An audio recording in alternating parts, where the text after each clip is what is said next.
சாரநாத் இந்தியாவோட முக்கியமான டூரிஸ்ட் பிளேஸான காசிக்கு 10 கிலோமீட்டர் தள்ளி இருக்க தான் இந்த சாரநாத்ன்ற ஊர். இந்த ஊரில் பார்த்தீங்கன்னா புத்திசம்க்கு ஃபேமஸான சில பிளேசஸ்லாம் இருக்குது. கௌதம் புத்தர் அவங்க 5 சீடர்களுக்கு தர்மத்தை சொல்லிக்கிட்ட இடம் பார்த்தீங்கன்னா இந்த சாரநாத்தில் தான் லொக்கேட்டாக இருக்குது. வாரணாசிலேருந்து எப்படி இந்த சாரநாத் ரீச் பண்ணுறது, சாரநாத்தில் என்னென்னலாம் சுற்றி பார்க்கலாம்னு சொல்லிட்டு இந்த வீடியோவில் பார்க்கலாம். காசியில் ஒன் டேயில் எங்கெங்கெல்லாம் சுற்றி பார்க்கலாம்னு சொல்லிட்டு ஆல்ரெடி நான் வீடியோ பப்ளிஷ் பண்ணிக்கிறேன். பார்க்காதவங்க டிஸ்கிரிப்ஷன் லிங்க் கொடுக்குறேன், செக் பண்ணி பார்த்துங்க. ஒன் டே ஃபுல்லாக சுற்றி பார்த்ததுக்கப்புறம் next day morning room check out பண்ணதுக்கப்புறம் நான் வாரணாசி ஜங்ஷன் ரீச் பண்ணிட்டேன். வாரணாசி ஜங்ஷன்லேருந்து ஷேர் ஆட்டோலேயே நம்ம சாரநாத் ரீச் பண்ணிக்கலாம், இல்லை தனியாக ஆட்டோ எடுத்து கூட ரீச் பண்ணிக்கலாம். ஷேர் ஆட்டோ பொறுத்த வரைக்கும் வாரணாசி ஜங்ஷன்லேருந்து பாண்டேபுரா அப்படின்ற ஊருக்கு ஒரு ஷேர் ஆட்டோ ஏறி அங்கேருந்து இன்னொரு ஷேர் ஆட்டோவில் நம்ம ஷேர்நாத் ரீச் பண்ணிடலாம். மொத்தம் 40 ருபீஸ் ஆகும், 20 சார்ஜ் பண்ணுவாங்க. இதுவே நீங்கள் ப்ரைவேட் ஆட்டோ சூஸ் பண்ணிங்கன்னா அப் அண்ட் டவுன் போயிட்டு வரதுக்கே கிட்டத்தட்ட ஒரு 500லேருந்து 600 ரூபா ஆகும். பட் உங்களுக்கு எல்லாமே சாரநாத்தில் எல்லா பிளேஸஸும் அந்த ஆட்டோலேயே சுற்றி காமிச்சிருவாங்க. டோட்டலாக வாரணாசிலேருந்து சாரநாத்துக்கு ஒரு 30 மினிட்ஸில் ரீச் பண்ணிடலாம். சாரநாத் ரீச் பண்ணதுக்கப்புறம் ஃபஸ்ட்டு நான் விசிட் பண்ண பிளேஸ் வாட்தாய் சாரநாத் டெம்பிள். இந்த காம்ப்ளெக்ஸ் பொறுத்த வரைக்கும் உள்ளே வந்தோடனே ஒரு பெரிய புத்தர் ஸ்டாச்சு இருக்கும். அதுக்கப்புறம் ஒரு தனியாக ஒரு டெம்பிள் வச்சுருக்காங்க. ஃபஸ்ட்டு நம்ம புத்தர் ஸ்டாச்சு போகலாம். போகிற வழியிலே நிறைய பிளேஸில் அந்த லோட்டஸ் ஃப்ளவர் வளர்ந்துருக்கிறத பார்க்க முடியும். கிட்டத்தட்ட 2.5 ஏக்கர் அளவில் கட்டப்பட்டிருக்க இந்த காம்ப்ளெக்ஸில் நிறைய கார்டனிங் வச்சுருக்காங்க. இந்த புத்தர் ஸ்டாச்சு பொறுத்த வரைக்கும் ரீசெண்டாக தான் ஓப்பன் பண்ணியிருக்காங்க. கிட்டத்தட்ட இது 25 வருஷம் இருக்குது அப்படின்னு நம்ம சொல்கிறாங்க. இந்த புத்தர் ஸ்டாச்சுவோட ஹைட் கிட்டத்தட்ட 25 மீட்டர் ஹைட் இருக்கும்னு சொல்கிறாங்க. இந்தியாவிலே இருக்கிறதுல இதுதான் டாலஸ்ட் புத்தர் ஸ்டாச்சு அப்படின்னு நம்ம சொல்கிறாங்க. இந்த ஸ்டாச்சு பொறுத்த வரைக்கும் 1997 கட்ட ஆரம்பித்து 2011 தான் ஓப்பன் பண்ணியிருக்காங்க. ஸ்டாச்சு பக்கத்தில் லோட்டஸ் ஃப்ளவர்லாம் வளர்ந்து இந்த லொக்கேஷன் பார்க்குறதுக்கே நம்ம இந்தியாவில் தான் இருக்கோமா இல்லை வேறு ஏதாவது ஃபாரின் கண்ட்ரியில் இருக்குமா அப்படின்ற மாதிரி இருந்துச்சு. புத்தர் ஸ்டாச்சு பார்த்ததுக்கப்புறம் ரைட் சைடில் தான் மெயின் தாய் டெம்பிள் லொக்கேட்டாக இருக்குது. அதை நோக்கி நடக்க ஆரம்பிச்சாச்சு. இந்த காம்ப்ளெக்ஸ் பொறுத்த வரைக்கும் நிறைய புத்தர் சிலையை அங்கங்கே வச்சுருக்காங்க. ஒன்று ரெப்ரசன்ட் பண்ணுற மாதிரி வச்சுருக்காங்க. இந்த பிளேஸ் பொறுத்த வரைக்கும் சுற்றிலும் நல்லா பச்சை பசையில் நிறைய செடி கொடிகள்லாம் வளர்ந்து பார்க்கவே ரொம்ப சூப்பராக இருந்துச்சு. மெயின் டெம்பிளுக்கு போகிறதுக்கு முன்னாடியே சின்னதாக கோல்டு கலரில் ஒரு ஸ்டாச்சு லொக்கேட்டாக இருக்குது. அதுதான் லாஃபிங் புத்தா. இந்த டெம்பிள் பொறுத்த வரைக்கும் 1933 தாய் பீப்புள்ஸ் தான் கட்டியிருக்காங்க. இந்த கோயில் பேர் தான் ஹினாயானா புத்தா டெம்பிள், இல்லைனா வாட்தாய் டெம்பிள் அப்படின்னு நம்ம சொல்கிறாங்க. டெம்பிள் பொறுத்த வரைக்கும் ரொம்பவே அமைதியாக இருந்துச்சு. சில புத்தர்கள் சிலையோடு இருக்கிற அந்த கோயிலில் நிறைய கோட்ஸ்லாம் போட்டிருந்தாங்க. அதெல்லாம் படிக்கும்போது நமக்கே ஒரு மோட்டிவேஷனாகவும் ஒரு காம்ஃபுல்லாகவும் இருக்குது. மொத்தத்தில் இந்த கோயில் பொறுத்த வரைக்கும் தாய் ஆர்கிடெக்சர் ஸ்டைலில் சூப்பராகவே கட்டியிருக்காங்க. கோயிலுடைய ரைட் சைடில் ஒரு மரத்தடியில் சில சிலையே இருக்குது. எல்லாமே புத்தரின் வேறு வடிவத்தில் இருக்க தோற்றங்கள் அப்படின்னு நம்ம சொல்கிறாங்க. இந்த கோயில் பொறுத்த வரைக்கும் காலையில் 6 மணிலேருந்து ஈவினிங் 6 மணி வரைக்கும் ஓப்பனில் இருக்கும். சாரநாத் வந்தீங்கன்னா நீங்கள் மிஸ் பண்ணாமல் போக வேண்டிய முக்கியமான பிளேஸில் இந்த கோயில் ஒன்று. சாரநாத் பொறுத்த வரைக்கும் டூரிஸ்ட் பிளேசஸ்லாம் வாக்கபிள் டிஸ்டன்ஸில் பக்கத்துலேயே தான் இருக்கும். ஸோ ஃபஸ்ட்டு நான் இந்த டெம்பிள் முடிச்சுட்டு நெக்ஸ்ட் பிளேஸ் நடந்து போயிட்டு இருந்தேன். போகிற வழியிலே இந்த சாரநாத் சிட்டியோடைய மேப் வச்சுருக்காங்க.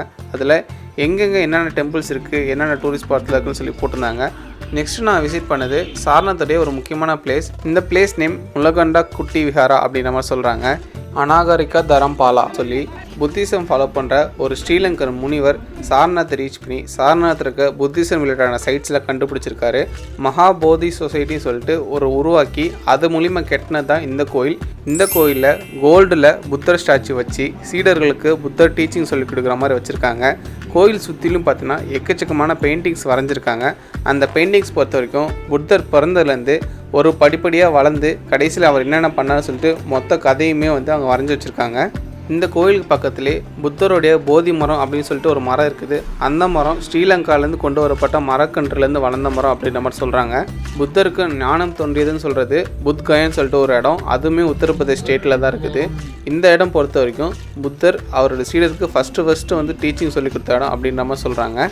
இந்த கோயில் இருக்க காம்ப்ளெக்ஸுமே ரொம்ப பெரிய காம்ப்ளெக்ஸாக தான் இருக்குது. இந்த கோயிலுக்கு ஒரு சைட்லேயும் என்னென்ன இருக்குன்னு சொல்லி சுற்றி பார்க்கலான்னு போனேன். அதில் ஒரு சைடு சும்மா கார்டன் செட்டப்பில் வச்சுருக்காங்க.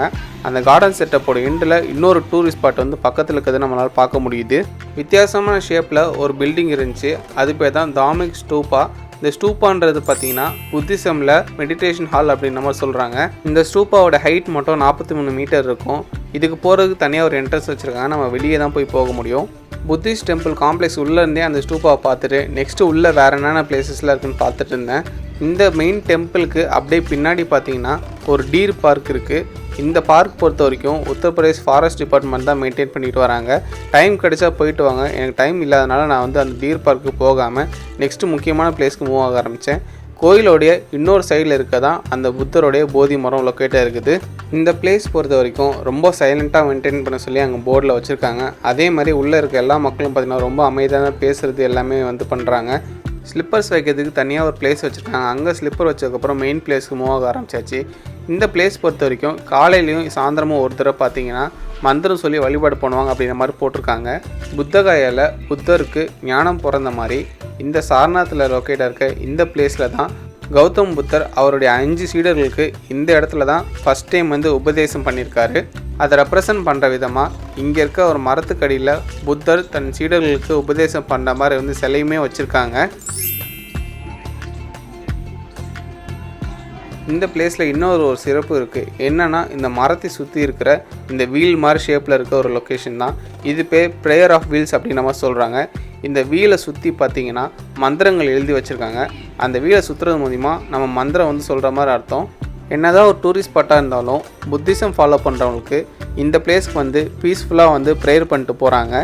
இந்த பிளேஸில் ஒரு பெல்லுமே லொக்கேட்டாக இருக்குது. பெல் பொறுத்த வரைக்கும் ஜாப்பனீஸ் பிரின்சஸ் வந்து இந்த கோயிலுக்காக கிஃப்டாக கொடுத்தது அப்படின்ற மாதிரி சொல்லப்படுது.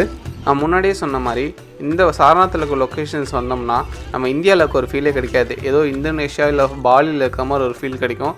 அதே மாதிரி தான் இந்த லொக்கேஷன்ஸ்லாம் இருக்குது. இந்த சாரநாத்தில் புத்திசம் இந்த அளவுக்கு இருக்குது அப்படின்னா அதுக்கு முக்கியமான ரீசன் நம்ம முன்னே பார்த்த மாதிரி அநாகரிகா தரம்பாலா அப்படின்ற ஒரு ஸ்ரீலங்கன் செயின்ட் தான். மகாபோதி சொசைட்டி உருவாக்கி இந்த சாரநாத்தையே ஒரு வித்தியாசமான அழகான டவுனாக மாற்றினதுக்கப்புறம் 1933 வருஷத்தில் இந்த செயின்ட் சாரநாத்திலே வந்து இறந்துருக்காரு.